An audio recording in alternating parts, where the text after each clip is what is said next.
What do you think the stereotype is of Polish people right now, in your opinion? I have heard that there is a phrase that there is such a thing like a Polish face, that we doesn't smile, and we have like always face like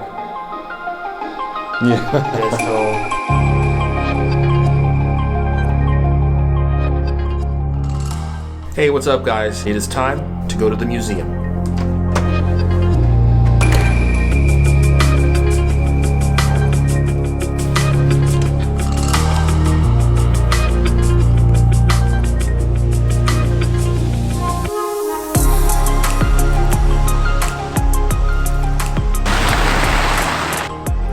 So here we are at the Archdiocesan Museum. So we are creating this space. Plant some trees, some lavender, make some concert here, like during summer, spring.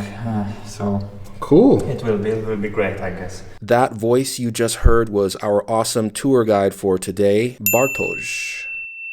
After showing me their currently frozen garden, he took me over to this particular floor, where there was a lot of art pieces from the 16th through the 18th century, a lot of it from Italy, and a lot of the art was depicting the life story of Jesus Christ, which I felt was a great subject to look into as it is currently Christmas time. Fun fact: the William Shakespeare-looking guy in this photo was not actually present in the moment this picture is meant to depict. He was actually a former Polish king from the 17th century, and when he ordered one of his painters to paint this very picture, he requested that he be painted into the picture. This was apparently not an uncommon practice amongst powerful people of that time. And yes, so we have a timeline of Jesus' life in pictures, a lot of paintings of him with his mother Mary. This here was interesting. I was told that people, mainly Catholics, would offer prayers to this form here, and each of the metal plates that you see around the form symbolize different prayers that people made.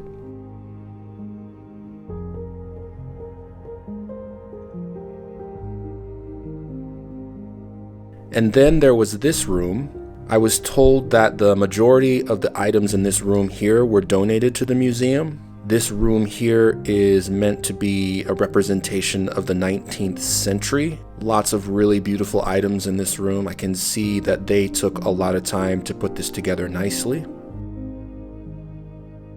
Next, we explored this little hallway of portraits. At first, I assumed that the photos in this hallway were kings, maybe queens, or maybe saintly persons. However, I was informed that that wasn't exactly the case. They're funeral portraits, and the people in these portraits are from the 17th, 18th century, and they were known as noble ones. Here's a little more context from our tour guide, Bartosz. So they made it to idealize this person, as you can see, but to show how they really look like. Mm-hmm. And they put it on the coffin. It was the impression when the people was praying, and the candles, so it was like impression that okay, so now he's still with us during this whole ceremony. Later it was taken off and put on this wooden table very often and put in the church.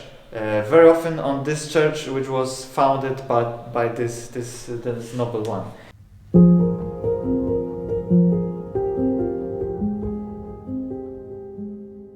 There was this type of the altar which was similar to the wardrobe. It was closed and opened on Sunday, for example. And here we have Virgin Mary among the virgin women, Saint Catherine with the wheel, Saint Dorothy with the basket, Saint Margaret with a dragon, and Saint Barbara with a tower.